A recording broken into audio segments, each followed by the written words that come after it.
Stand by to stand by. All right. So I think we got the numbering right. It is number 10 now, not 9 or 11. Yep. चलें जी number 10 पे एक बार फिर आबदीन और आबदीन हाजिर हैं. हाँ जी, so what are we doing today? Um, so there was an interesting comment and feedback by one gentleman about an app called Help Trace. Do you want to start with that? Yeah, we can do that. I'm just going to share my screen.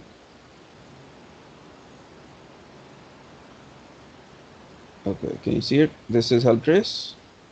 Yes. And what it does is, so this is from Omar Chaudhary, someone who reached out on LinkedIn and wanted us to promote it. I did say that we would discuss it. We're not here to promote anything. We're here to discuss and sort of toss around the pros and cons. So this is what Help Trace does. It asks you if you have any of the symptoms. Let's say I feel healthy, and then it says I have no symptoms and have not been tested. I have symptoms, blah blah blah. I have been cured, and then what it's going to do is it's going to I have to accept. See, now this is where it becomes tricky. I have to accept the TNCs and use of cookies because that's where the tracking is going to take place, and it wants to know my location. Okay, I'm going to block it because I don't want to give it my location.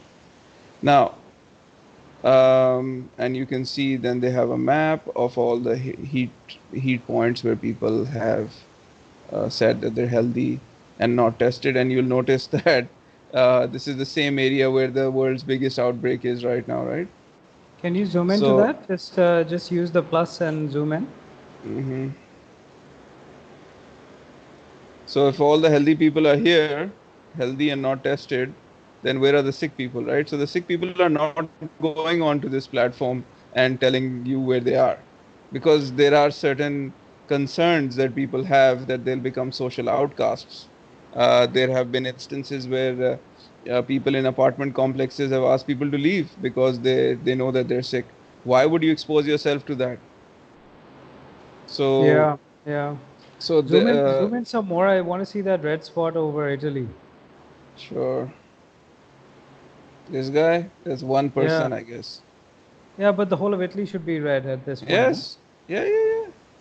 But anyways, the point is that, this gentleman is based out of France, so, this is the France data that you can see more or Mm-hmm. less. But even then, only the people who are healthy and not tested have put up their data, right? It's very Yeah. unlikely that someone who's sick is actually going to put up their data, even though this red spot is exactly where all the action is taking place in Italy. Northern Mm. Italy, right? So the point is that there are implications on the privacy front when you uh, do something like this, and especially when it's been done by someone in the private sector, even though if it's an NGO and has all the altruistic motives, uh, the implications are hugely problematic. It's like taking Yeah. those neighborhood apps and then converting them into surveillance apps. Keep an eye on your neighbor. If that person has COVID, then report it. Right? You don't want to do that. You don't want to build a society where people are, uh, complaining or reporting each other. That's not a good place to be as society. We have to go beyond that, I feel. Yeah, no, I think there's a lot of problematic areas in this particular app. So, I mean, I am not even comfortable with governments doing this, but at least governments, have a theoretical mission of, looking after the well-being of the population. Private sector enterprise, regardless of how altruistic they may be, um, they cannot guarantee the safety of the data. So even if they are not doing anything with the data and they get hacked, and people's individual information gets hacked, that's extremely problematic. I'll give you another So example of how the private sector is problematic, right? So here in Ontario, the government of Ontario has told all people who are paying rent that they don't have to pay rent if they can't, and that the bailiff's office is closed and there will be no evictions during this period. Now that's the government stance. There's a private sector company that does ratings of renters, and they've been reaching out to all the landlords who are on their profile saying that if your renter is not paying rent, tell us and we will strike them. We'll give them a strike. And what that means is that even though the government has officially said that you can defer your rent payment, your profile on that app will mean that tomorrow when you go and look for another rental place, your profile will show that you are a defaulter. Yeah, yeah. So this is hugely problematic, and I feel that um, that these platforms need to understand that these are extenuating circumstances, Mm, and everything has to be put on a hold. It's like the Airbnb person who did a cancellation, and what if that person gets a strike because they did a cancellation in this time, whereas they can't even travel? yeah. So the platforms have to be a little more understanding of where we are and not try to make a buck of everything. No, I don't think it's about making a buck necessarily, though. What happens if people use this as an excuse to not pay rent, even though they are perfectly capable of doing so? Yeah, absolutely. You're absolutely right. But when there is a government instruction in, then you follow the government instruction. But That's is what it it an is. instruction or is it a suggestion at this point? It's a suggestion, but the point is that it's a very strong suggestion because the landlords, on one hand, have been told that they can defer their mortgage payments. That's the other side of it. So everything Yeah, is in but there's a deferral. difference. But there's a difference, right? So the one difference is deferring a payment, which means that it is still due, and one is not making a payment where the payment is cancelled. So I cannot see any bank saying, "Okay, fine, we're giving you 3 months of rent-free mortgage." That's not going to happen. Actually, it depends. Anyways, so coming back to the renter point of view, Mm. the the the official legal standpoint is that this is a rental deferral. However, Mm-hmm. it can turn into a rental zero as well, because the way that the system, at least here, works is that you have to take the person to tenant court, and then the tenant court will send the bailiff and for that, right? So if the bailiff system is closed, it can also mean that people can utilize it to not pay at all. Mm. The Mm. smart landlords have been reaching out to their rentees and saying that, okay, let's talk about deferral, and or how are we going to manage the situation. Mm. Uh, but if the landlord is just being silly, then it can just flip over immediately. Sure. Sure. Yeah. But what I'm trying to say is that the example of the private sector app is problematic because these are situations where the person may be in financial distress. We don't know. Mm. So should a person who's in financial distress be given a strike at this stage in the economic complete absolute downturn of the whole Western neoliberal capitalistic enterprise? What do you want to do? So Yeah. do you want to make money, or do you want to continue building your platform of people who are financially distressed? Mm. That's the question. That's the Yeah, question. well, the other side of that is that there are entire industries that are based on that, right? So your payday loan industry, for Payday loan example, industry. Yeah, exactly. they're absolute, oh my God, the scum of the earth.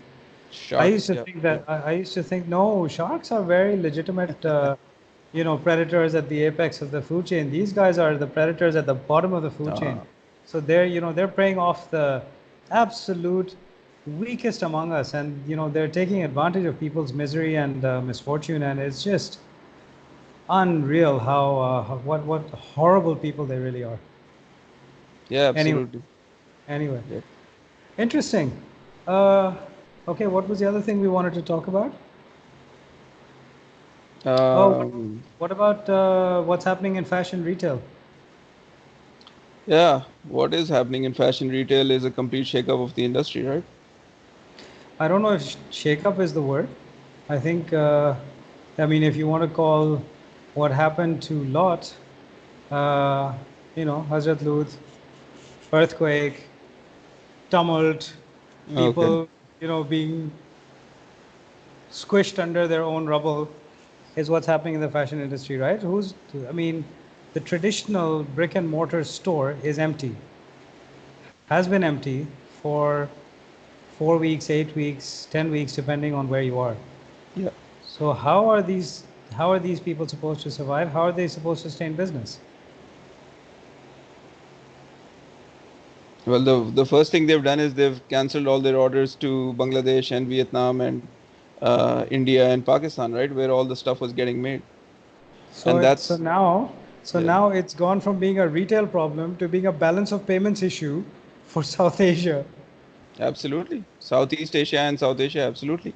Because Yep. the orders aren't coming through, there are stocks just lying around all over the world, not being delivered. And if they are being delivered, there's no one buying them. So, uh, if I may, if I may say this, it's good riddance to bad rubbish. That whole value chain needed to die, because the whole cost of production was being passed on to third world countries.